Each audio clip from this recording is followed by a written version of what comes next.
اچھی بات ہے، مجھ سے ڈرنا بھی چاہیے، یہاں آؤ، میرا سر دباؤ۔ شابیر اپنی پیشانی مسلتا صوفے کی پشت سے سر ٹکا گیا۔ ناویہ اس کے لیے فکر مند ہوتی اس کے قریب آن بیٹھی۔ جب شابیر اس کے بیٹھتے ہی اس کی گود میں سر رکھتا لیٹ چکا تھا۔ صوفہ اتنا بڑا ضرور تھا کہ وہ بہت ہی آسانی سے اس پر جد لیٹ گیا۔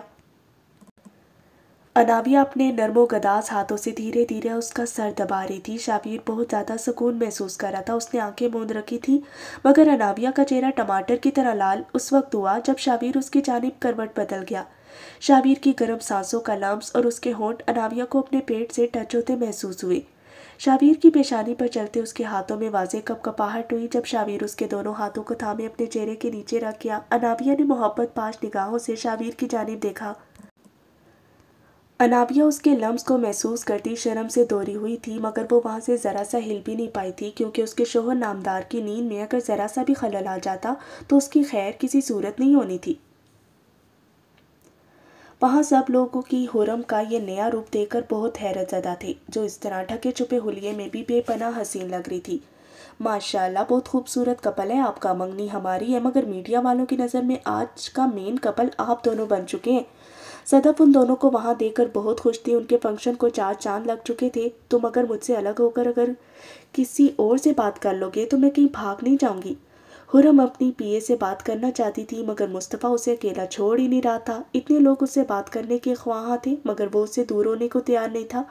اگر بھاگ گئی تو کیا کروں گا میں؟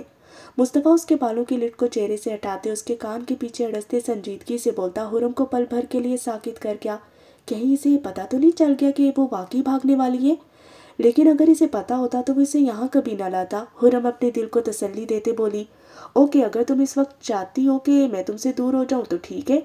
اس کے ماتھے پر نرمی سے اپنی مہر محبت ضبط کرتا مصطفیٰ دوسری جانب بڑھ گیا، جہاں اس کے حلقے کے لوگ کھڑے تھے۔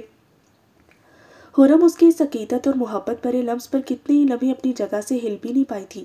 وہاں سب لوگوں کی نگاہیں انہی دونوں پر ہی ٹکی تھیں۔ سب لوگوں مصطفیٰ اور حرم کو الگ الگ شخصیت کے طور پر جانتے تھے۔ وہ دونوں ہی اپنی جگہ بہت ہی اکھڑ اور کسی کے آگے نہ جھکنے والے گھمنڈی لوگ مشہور تھے۔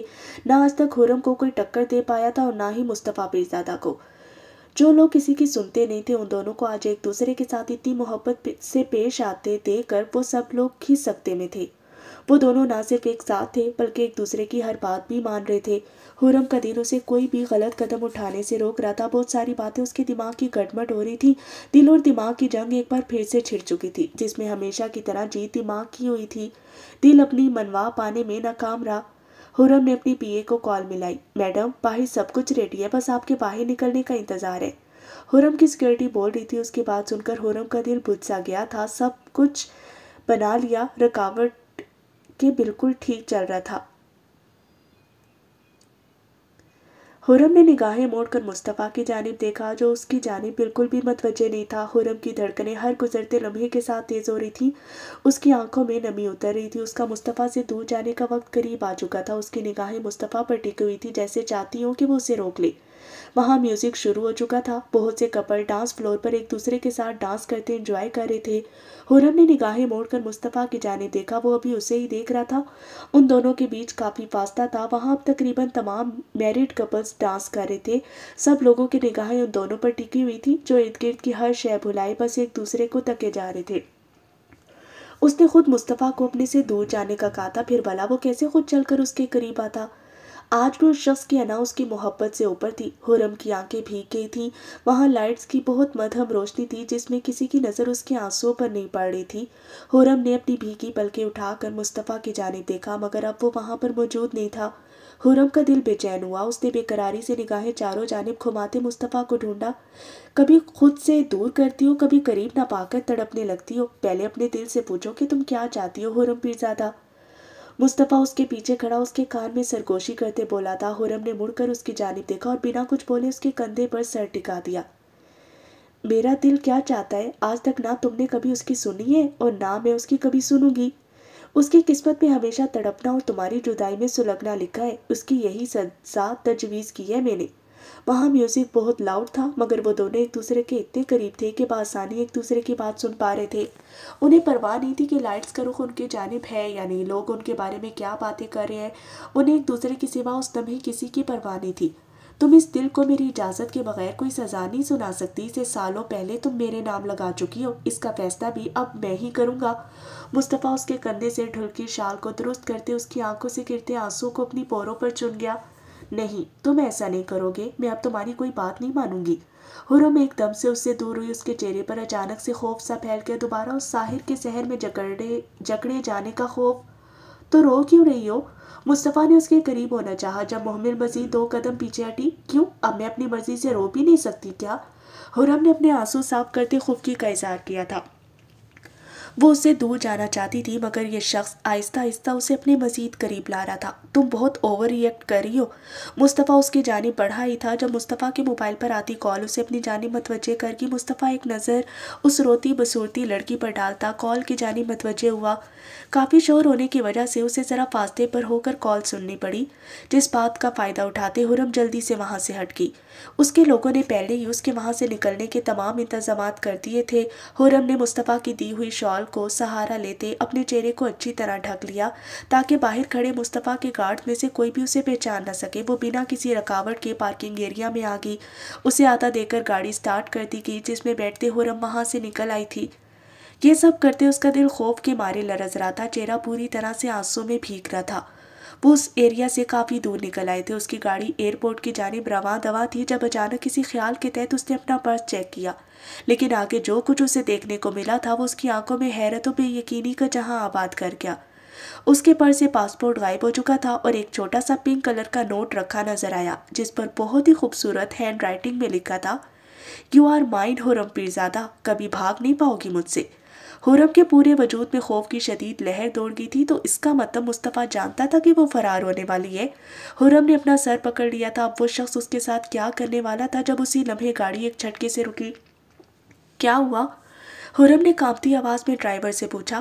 میم، کسی نے ہماری گاڑی کا راستہ روک دیا ہے، ڈرائیور نے سامنے کھڑی گاڑی کی جانب اشارہ کرتے کہا، جس میں سے نکلتے مصطفیٰ کو دیکھ کر حرم کی اپنی سانسیں رکتی محسوس ہوئی۔ مجھے تمہارے ساتھ نہیں جانا۔ حرم نے کانپتے ہاتھوں سے دروازہ لاک کرنا چاہا، مگر وہ اس وقت اتنا گھبرا چکی تھی کہ اس سے یہ بھی نہیں ہو پایا تھا۔ مصطفیٰ نے دروازہ کھولتے اس کی کچھ بھی سنے بغیر اسے بازو سے پکڑ کر باہر کھینچا۔ اس کے چہرے پر چھائے سرد و سپاٹ کرختگی بھرے تاثرات حرم کے خوف میں مزید اضافہ کر کے، مجھے جانے دو پلیز۔ حرم گاڑی کا دروازہ پکڑے اس کے ساتھ جانے کو بالکل بھی تیار نہیں تھی۔ جب مصطفیٰ اس کی کلائی موڑ کر کمر پر کرتا اسے اپنے قریب کر گیا۔ 2 دن، بس 2 دن دے دو مجھے، اس کے بعد تم جو فیصلہ کرو گی مجھے منظور ہوگا وہ۔ مصطفیٰ کی آنکھوں میں کچھ ایسا تھا کہ حرم مزید کچھ بول نہیں پائی تھی، وہ اسے یوں ہی ساتھ لی اپنی گاڑی کی جانب بڑھ گیا۔ اس کے چہرے پر غصے بھرے پتھریلے تاثرات تھے، جیسے وہ حرم کے اٹھائے جانے والے اس قدم پر شدید غصے میں ہے اور شاید بہت زیادہ ہرٹ بھی۔ اس کی لال ہوتی آنکھیں اس کے اندر کا درد بیاں کر رہی تھیں۔ وہ تھک چکا تھا اسے صفائیاں دے دے کر، مگر وہ اس کی بات کو ماننے کو تیار ہی نہیں تھی۔ شہر سے لے کر گاؤں تک کا پورا راستہ ان کا خاموشی سے کٹ گیا۔ دونوں نے نہ تو ایک دوسرے سے کوئی بات کی اور نہ ہی ایک دوسرے کی جانب دیکھا۔ مصطفیٰ کے چہرے پر چھائی سنجیدگی اور غصے بھرے تاثرات اس کے دل کی اذیت کو بڑھا رہے تھے۔ گاڑی جیسے پیرزادہ مینشن میں داخل ہوئی، حرم کو ایک دم ہوش آیا تھا۔ اس نے نگاہیں موڑ کر مصطفیٰ کی جانب دیکھا، جو اس کی جانب دیکھے بغیر گاڑی سے اترتا اس کی جانب بڑھا تھا اور اس کی گاڑی کا دروازہ کھول گیا۔ حرم خاموشی سے گاڑی سے باہر نکلی۔ پورے پیرزادہ مینشن کو ان کی شادی کے لیے دلہن کی طرح سجایا گیا تھا۔ پوری بلڈنگ سے لے کر تمام درختوں اور پودوں کو بھی برقی کمکموں سے سجایا گیا تھا۔ آج بہت عرصے بعد پیرزادہ مینشن میں اتنی رونقیں اتری تھیں۔ حرم کو ایک دم شدت سے اپنے اٹھائے جانے والے غلط قدم کا احساس ہوا۔ اگر وہ آج یہ ملک چھوڑ کر چلی جاتی تو اس حویلی میں موجود تمام لوگوں کا دل ٹوٹ جاتا۔ رب نواز پیرزادہ کی کیا حالت ہوتی؟ اگر انہیں اس صدمے کی وجہ سے کچھ ہو جاتا تو وہ کیا کرتی؟ حرم کو اب آہستہ آہستہ اس بات کا احساس ہو رہا تھا، ہمیں ایک ساتھ اندر جانا ہوگا۔ مصطفیٰ جانتا تھا اندر بہت سارے مہمان موجود تھے۔ گھر کی خواتین نے ڈھولکی رکھ دی تھی، نہ جانے کہاں کہاں سے خاندان کے باقی لوگ بھی پہنچ چکے تھے۔ وہ اس موقع پر سب لوگوں کے سامنے کوئی ڈرامہ نہیں چاہتا تھا۔ حرم، جو خود کو ہی اپنی حرکت پر لعنت ملامت کر رہی تھی، اس کی بات پر چونک کر اس کی جانب متوجہ ہوئی۔ مصطفیٰ آگے کی جانب بڑھا، حرم بھی تیز تیز قدم اٹھاتی اس کے پیچھے چل دی۔ اندر داخل ہونے سے پہلے حرم نے دھیرے سے اس کا ہاتھ تھام لیا۔ مصطفیٰ نے اس کی اس حرکت پر چونک کر اس کی جانب دیکھا۔ تھینکس۔ حرم زیر لب بڑبڑاتی اس کے ساتھ اندر داخل ہو چکی تھی۔ مصطفیٰ، جو اس لمحے اس پر شدید غصے میں تھا، وہ اس کا یہ بدلا انداز سمجھ ہی نہیں پایا۔ پھر کون سا نیا کھیل کھیلنا چاہتی ہو حرم پیرزادہ؟ ابھی تک تھکی نہیں ہو مجھے اذیت دے دے کر؟ مصطفیٰ اس کی جانب قہر برساتی نگاہوں سے دیکھتا طنز کر گیا۔ حرم کے سیدھا دل میں پیوست ہوا، مگر وہ اب تک کرتی بھی تو یہی آئی تھی۔ میں جانتی تھی جلدی صلح ہو جائے گی، اتنا پیار جو کرتے ہو تم دونوں ایک دوسرے سے۔ صوفیہ بیگم اسے اپنے ساتھ لگاتی اسے چھیڑتے ہوئے بولی تھی، جس پر حرم دور کھڑے مصطفیٰ کو دیکھ کر پھیکا سا مسکرا دی۔ وہ لوگ سب سے باری باری ملتے سب کے بیچ بیٹھ گئے تھے۔ حرم اور مصطفیٰ آمنے سامنے صوفے پر بیٹھے تھے، مگر دونوں ہی ایک دوسرے کی جانب دیکھنے سے گریزاں تھے۔ وہاں لوگوں کی خوشی سے جگمگاتے چہرے حرم کو مزید الجھا رہے تھے۔ وہ کیسے بتاتی سب کو کہ شادی اب نہیں ہونے والی؟ جب اسی لمحے زینت بیگم نے آ کر اس کے سر پر ایک بہت ہی خوبصورت ریڈ کلر کی چنری ڈال دی تھی۔ ماشاءاللہ کتنی پیاری لگ رہی ہو حرم۔ زینت بیگم نے اس عروسی دوپٹے سے جگمگاتے اس کے دل فریب حسن کو دیکھتے دل ہی دل میں اس کی نظر اتاری تھی۔ اسی لمحے باقی سب کے ساتھ ساتھ مصطفیٰ نے بھی اس کی جانب دیکھا، مگر اس لمحے وہ اتنی حسین لگ رہی تھی کہ مصطفیٰ نے فوراً سے نگاہیں پھیر لی۔ وہاں ایک جانب بیٹھی جویریہ بیگم جو بہت غور سے ان دونوں کے تاثرات نوٹ کر رہی تھی، انہیں مصطفیٰ اور حرم کا یہ ایک دوسرے سے کھچا کھچا انداز بہت اچھا لگا تھا۔ وہ جو پیرزادہ مینشن میں بجتی یہ شہنائیاں بہت مشکل سے برداشت کر رہی تھی، اب انہیں موقع مل گیا تھا اس خاندان کو واپس تاریکیوں میں پہنچانے کا۔ حرم کے انداز بتا رہے تھے کہ وہ واپس ان کی باتوں میں آ سکتی تھی، انہیں بس اپنا ایک داؤ کھیلنا تھا اور حرم پیرزادہ کو پھر سے اپنا مہرہ بنا کر اس خاندان کی خوشیوں کو گرہر لگانا تھا۔ وہ کچھ سال پہلے جو بربادی اس حویلی میں لا چکی تھی، اس کے بعد بھی ان کے انتقام کی آگ نہیں بجھ پائی تھی۔ ان کے سگے بھائی اور بھابھی اس دنیا سے گزر گئے تھے۔ مصطفیٰ اور حرم نے بنا کسی قصور کے اتنا عرصہ تنہائی کا عذاب سہتے گزارا تھا۔ وہ دونوں ہی اپنی زندگیاں تقریباً ختم ہی کر چکے تھے۔ اتنا سب کرنے کے بعد بھی جویریہ بیگم اپنا پتھر دل نرم نہیں کر پائیں۔ اتنے سارے لوگوں کی تکلیف سے بہت اوپر تھا۔ وہ اپنی محبت کے چھن جانے کا بدلہ حرم اور مصطفیٰ کو جدا کر کے لینا چاہتی تھی، تاکہ ان کے بڑے بھائی رب نواز پیرزادہ کو بھی احساس ہو کہ انہوں نے اپنی بہن کی اپنی مرضی سے شادی کر کے اس کے ساتھ کتنا غلط کیا ہے۔ رب نواز پیرزادہ نے جو بھی فیصلہ کیا تھا صرف اپنی بہن کی خوشیوں کی خاطر کیا تھا۔ انہوں نے کبھی نہیں سوچا تھا کہ ان کی بہن کی خوشیاں ایسے بھی دغا کر سکتی ہیں۔ مصطفیٰ خاموشی سے اٹھ کر اپنے روم کی جانب بڑھ گیا۔ حرم کی نگاہوں نے دور تک اس کا پیچھا کیا تھا۔